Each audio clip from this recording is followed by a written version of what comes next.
ఇవాళ సాయంత్రం ఏపీ సచివాలయంలో సీఎంగా చంద్రబాబు బాధ్యతలు చేపట్టనున్నారు. తిరుమల శ్రీవారిని దర్శించుకున్న తర్వాత చంద్రబాబు సచివాలయానికి రానున్నారు. సాయంత్రం 4:41 సచివాలయం మొదటి బ్లాక్లోని ఛాంబర్లో ఆయన బాధ్యతలు స్వీకరించనున్నారు. బాధ్యతలు స్వీకరించిన తర్వాత ఆయన హామీల అమలుపై సంతకాలు చేస్తారు.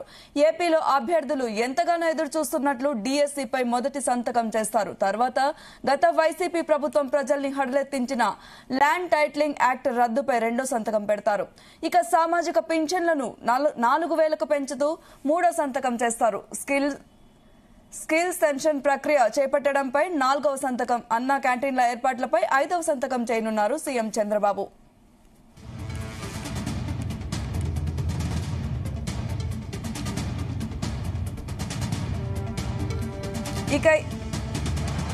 ఇక ఇదే అంశంపై మరిన్ని వివరాలు మా ప్రతినిధి నాగేశ్వరరావు అందిస్తారు. నాగేశ్వరరావు, సీఎం చంద్రబాబు బాధ్యతలు చేపట్టనున్నారు. అయితే ఏవే బిల్స్ పైన ఈయన సంతకాలు చేయనున్నారు, డీటెయిల్స్ చెప్పండి. సౌమ్య, రాష్ట్రంలో చారిత్రాత్మక విజయం అందుకున్న ముఖ్యమంత్రి చంద్రబాబు నాయుడు నేడు తిరుమల నుంచి తిరిగి ఆంధ్రప్రదేశ్ కి చేరుకోనున్నారు. తిరిగి ఆంధ్రప్రదేశ్ కి చేరుకున్న అనంతరం కూడా ఆయన సచివాలయంకి వెళ్లి ఏదైతే ముఖ్యమంత్రి పదవి బాధ్యతలు మొత్తం కూడా ఈ రోజు సాయంత్రం 4:15 చేపట్టనున్నారు. అయితే ఈ నేపథ్యంలోనే రాష్ట్ర వ్యాప్తంగా కూడా మొదటి సంతకాలు తెర మీద పడతారని రాష్ట్ర వ్యాప్తంగా ప్రజలు ఆతృతగా ఎదురు చూస్తా ఉన్నారు. ఈ నేపథ్యంలోనే 5 ఫైళ్ల మీద సంతకాలు పెడతారనేది ప్రచారంలోకి వచ్చినది. దీనికి సంబంధించి కూడా చంద్రబాబు నాయుడు అధికారంలోకి రావడానికి కూడా ప్రధానంగా ఇచ్చిన 5 హామీలలో ఈ హామీలు కూడా ఉన్నాయని తెలుస్తా ఉంది. దీనికి సంబంధించి కూడా చంద్రబాబు నాయుడు మొదటి నుంచి కూడా ఏదైతే ఎన్నికల్లో తాను గెలిస్తే మెగా డిఎస్సి అందుబాటులోకి తీసుకొస్తానని, అలాగే చంద్రబాబు నాయుడుకు సంబంధించి వైఎస్ జగన్మోహన్ రెడ్డి ఆంధ్రప్రదేశ్ లో చేస్తున్న అరాచకాలు గాని, ఆంధ్రప్రదేశ్ లో చేస్తున్న ప్రజలను పెడుతున్న ఇబ్బందులు గాని మొత్తానికి తాను అధికారంలోకి వస్తే అవన్నీ ఏమీ లేకుండా చేస్తానని చెప్పి మొదటి నుంచి చెప్తా ఉన్నాడు. ఈ నేపథ్యంలోనే చంద్రబాబు నాయుడు తిరుమలలో దేవుణ్ణి దర్శించుకున్న అనంతరం కూడా సాయంత్రం మధ్యాహ్నం కల్లా గన్నవరం ఎయిర్పోర్ట్ కి చేరుకోనున్నారు. గన్నవరం ఎయిర్పోర్ట్ నుంచి డైరెక్ట్ గా దుర్గామాత దేవాలయానికి వెళ్లి దుర్గాదేవిని దర్శించుకొని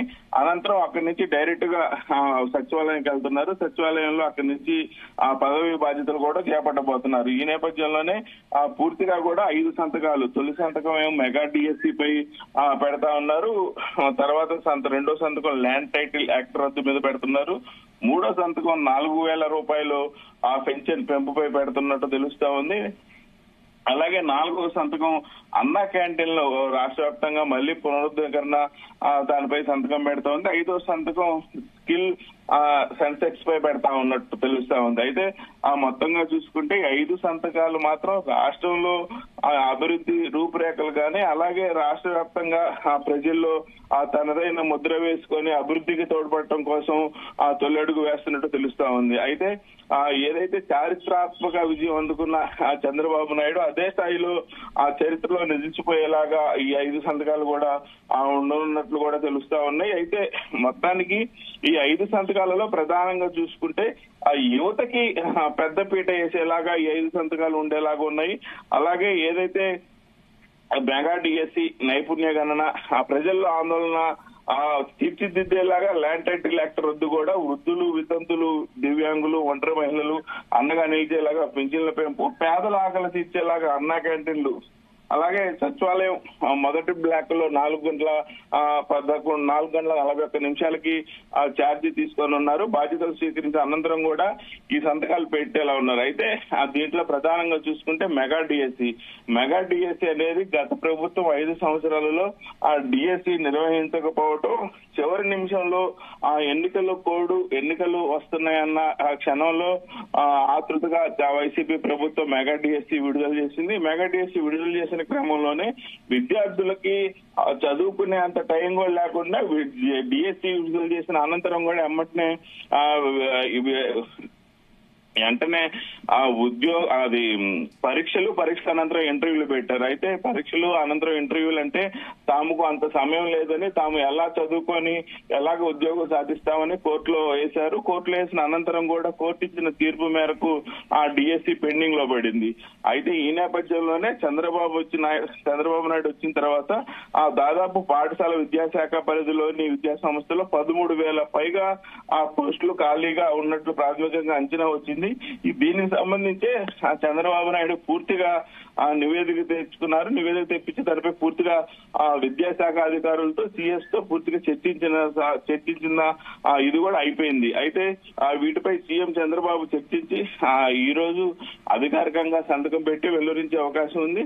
అయితే మొత్తానికైతే మెగా డిఎస్సి ద్వారా మొదటి సంతకం పెట్టి దాదాపుగా 30,000 పైచిలకు ఉద్యోగాలు వదిలే అవకాశం ఉన్నట్లు మనకు తెలుస్తా ఉంది. దీంతో రాష్ట్రంలోనే మెగా డిఎస్సి వదిలిన చిరస్థాయిగా నిలిచిపోయే వ్యక్తిగా ఉన్నారు.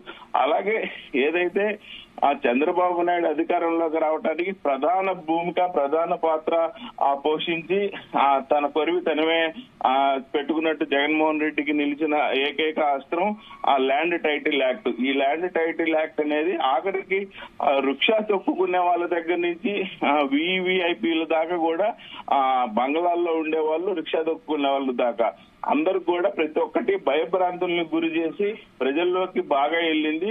ఆ చంద్రబాబు నాయుడు తీసుకొచ్చిన జగన్మోహన్ రెడ్డి తీసుకొచ్చిన ల్యాండ్ టైటిల్ యాక్ట్ భయభ్రాంతాలకు గురి చేస్తుందని, తమ ఆస్తి తమ దగ్గర ఉండాలి కానీ తమ పూర్వీకుల ఆస్తి మొత్తం కూడా రాబోయే రోజుల్లో ప్రభుత్వం తీసుకోబోతుంది. దీనివల్ల ప్రతి ఒక్కళ్ళు కూడా ఇబ్బంది పడతారు. రిజిస్ట్రేషన్ జరిగినప్పుడు ప్రభుత్వం ఫోటో వేసుకుంటే అది ప్రభుత్వం అవుతుంది కానీ మీరు ఎట్లా అవుతుందంటూ పవన్ కళ్యాణ్ కూడా పలు సందర్భాల్లో ప్రజల్ని హెచ్చరించడం, దీని గురించి రాష్ట్ర వ్యాప్తంగా కూడా ప్రతి గ్రామాన ప్రతి నియోజకవర్గంలో కూడా ఈ ల్యాండ్ టైటిల్ యాక్ట్ ప్రతుల్ని తగలబెట్టడం, దీని గురించి పెద్ద ఎత్తున ఆ సోషల్ మీడియాలో పోస్టులు చేపించడం కానీ ప్రతి సందర్భంలో కూడా బీజేపీ, జనసేన, టీడీపీ ఎక్కడ చూసినా సరే ప్రతిరోజు కూడా ల్యాండ్ టైటిల్ యాక్ట్ గురించి ప్రజలకు చెప్పడంతో బాగా ప్రజల్లోకి వెళ్ళింది. అయితే దానిపై రెండో సంతకం పెట్టనున్నారు. ఆ రాష్ట్ర ప్రజలను అత్యంత భయభ్రాంతుల్ని చేసిన ఏపీ భూ యాజమాన్య హక్కు చట్టం ల్యాండ్ టైటిల్ యాక్ట్ రద్దుపై.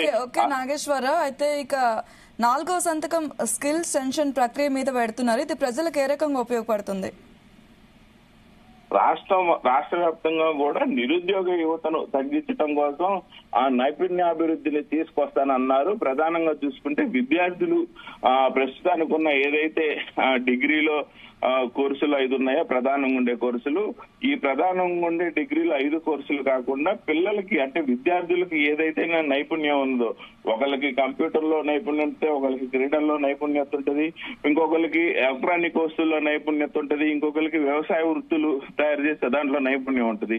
అయితే ఎవరికి ఎలాంటి నైపుణ్యం ఉందో అలాంటి నైపుణ్య స్కిల్ డెవలప్మెంట్ దాని విధంగా స్కిల్ డెవలప్మెంట్ ఎవరైతే విద్యార్థులు ఎలాంటి స్కిల్స్ ఉన్నాయో ఆ స్కిల్స్ బయటకు తీసే ఆ కోర్సులు ప్రవేశపెట్టబోతున్నారు. దీనికి సంబంధించి కూడా రాష్ట్ర వ్యాప్తంగా కొన్ని ఇంజనీరింగ్ కాలేజీలు కానీ కొన్ని నైపుణ్యాభివృద్ధిని తీర్చిదిద్దే కాలేజీలు అయితే ఉన్నాయో వాటన్నిటితో టైఅప్ పెట్టుకొని విద్యార్థులకి నైపుణ్యాభివృద్ధి శిక్షణ విద్యార్థులకు నైపుణ్యాభివృద్ధి శిక్షణ ఇచ్చి విద్యార్థుల్లో ఉన్న స్కిల్స్ బయటకు తీయటం వల్ల వాళ్ళ అభివృద్ధికి తొందరగా దోహదపడే విధంగా ఉంటాయి. అంటే వీరు ఇంజనీరింగ్ చదువుకుంటా వీళ్ళకి స్కిల్ కార్పొరేషన్ ద్వారా వీళ్ళకి ట్రైనింగ్ ఇచ్చే పరిస్థితి ఉంటుంది. అలాగే వీళ్ళు చదువుకుంటానే వాళ్ళకున్న కోర్సుల్లో ఈ స్కిల్ కోర్స్ కూడా ఒకటి ఉంటుంది.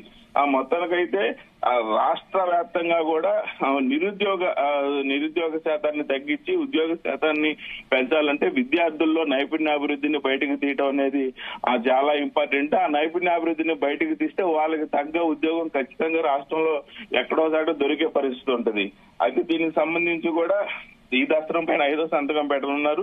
ఇలా నైపుణ్య గణన చేయడంలోనే దేశంలోనే తొలిసారి అనుకోవచ్చు. కేంద్ర ప్రభుత్వం కూడా దీనికి సంబంధించి గతంలో అనౌన్స్ చేసింది. డిగ్రీ 10+2, 2+3 అనేది రద్దు చేసి ఆ నైపుణ్యం కలిగిన కోర్సులను తీసుకొచ్చి దాని గురించే ఆ విద్యార్థులకి నేర్పిస్తే చిన్నప్పటి నుంచి వాళ్ళ లైఫ్ బాగుంటుంది అన్న ఉద్దేశంతో దాని అలాగే ప్రపంచవ్యాప్తంగా జరుగుతున్న అభివృద్ధి కానీ ఏ రంగానికి ప్రాధాన్యం ముందు ఆ తరహా ఉద్యోగాలు పొందేలాగా అలాంటి నైపుణ్యాలు శిక్షణ ఇచ్చేలాగా ఆ రాష్ట్రంలో నిరుద్యోగ యువతిని తగ్గించేలాగా ఈ నైపుణ్య గణన చాలా ఉపయోగపడుతున్నట్టు ఎటువంటి సందేహం లేదు సౌమ్య.